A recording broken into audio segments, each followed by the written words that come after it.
Ayah Brigadir J, Samuel Huta Barat, rupanya awalnya tak berani untuk mengusut tuntas kematian anaknya yang tewas di rumah Ferdy Sambo.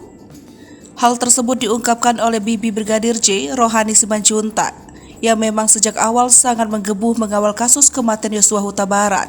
Rohani adalah bibi yang selalu merekam peristiwa perihal kematian Brigadir J di Facebooknya hingga akhirnya kasus ini menjadi sorotan di tanah air. Dikatakan Rohani, setidaknya ada dua hal yang membuat Samuel kala itu enggan untuk mengusut tuntas kematian Brigadir J. Pertama, karena Samuel ciut ketika harus berhadapan dengan Ferdy Sambo yang saat itu merupakan seorang kadif Propam Polri. Kedua, karena Samuel juga memikirkan nasib putra bungsunya, Mahareza Rizky Huta Barat alias Reza yang juga merupakan seorang polisi.